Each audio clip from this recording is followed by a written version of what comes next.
It's 2 a.m. You're alone. The phone is right there. Nothing. That silence you feel, that weight in your chest, it isn't weakness. It isn't sadness. It's something much older, and it's been trying to keep you alive. Every human being on Earth is afraid of being alone. Not just introverts, not just the lonely. Everyone. A newborn cries when its mother walks out of the room. A CEO feels it in an empty hotel suite. A 90-year-old feels it in a quiet house. But here's the strange part. Loneliness doesn't feel like sadness. Loneliness feels like pain. Why? Why does the absence of other people register in your body the same way a wound does? That's the question we're going to answer. And the answer is going to change how you see yourself. 500,000 years ago, before cities, before language, before fire, you had one rule for survival. Stay with the group. A lone human on the African savannah was a dead human. No defense against predators, no one to share food, no one to watch your back while you slept. Charles Darwin wrote about this in The Descent of Man. He said, "Those animals which were benefited by living in close association, the individuals which took the greatest pleasure in society, would best escape various dangers, while those that cared least for their comrades and lived solitary would perish in greater numbers." In other words, the people who didn't feel pain when they were alone, they didn't pass on their genes. The ones who did feel it,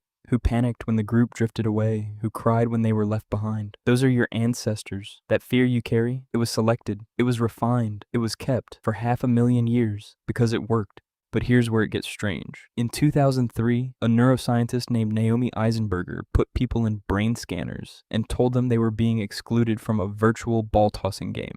The same regions of the brain that light up when you stub your toe lit up when they were left out. The dorsal anterior cingulate cortex, the anterior insula, the exact same circuits, processing the exact same kind of pain. It wasn't metaphorical. Hurt feelings, that's not a figure of speech. Your brain processes social rejection the same way it processes a physical wound, and researchers have tested this in the strangest ways. In one study, people who took Tylenol, a basic painkiller, reported feeling less social pain, not less sadness, less pain, because to your nervous system, exclusion and injury are not different things. And it doesn't stop there. In 2020, scientists at McGill looked at brain scans of over 40,000 adults. They found something they called the lonely brain. Lonely people don't just feel different. Their brains literally look different. Less gray matter, changed connections, a signature of disconnection. And in 2025, the journal Cell, one of the most important scientific journals in the world, added social isolation as an official hallmark of aging, not a metaphor for getting old, a biological driver of it. Your loneliness is making you older, faster.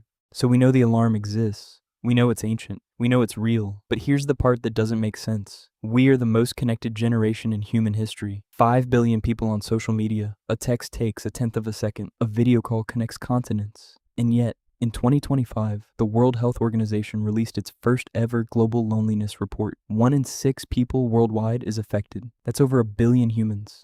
They estimate loneliness causes 871,000 deaths every year. 100 deaths every hour. A separate study in 2025 across 139 countries with more than 250,000 people found that loneliness doubles the risk of physical pain, not metaphorical pain, actual pain. And here's the strangest finding of all. In June 2025, researchers did something unusual. They mapped an entire village's social network. Then they put the most popular, most connected people in that village into fMRI-based scanners, and they excluded them. The people with the most friends felt it the most, not the loneliest, the most connected. Their brains were more sensitized to rejection. Their distress was greater. Their alarm system was sharper. Why? Because connection doesn't turn the alarm off. It only makes it more accurate, and we have built a world that triggers the alarm constantly, without ever resolving it. 5 billion friends, and no one to call at 2 a.m. So, why are humans afraid of loneliness? Because anyone who wasn't alone 500,000 years ago died. Because your brain still works the same way it did when being alone meant being alone.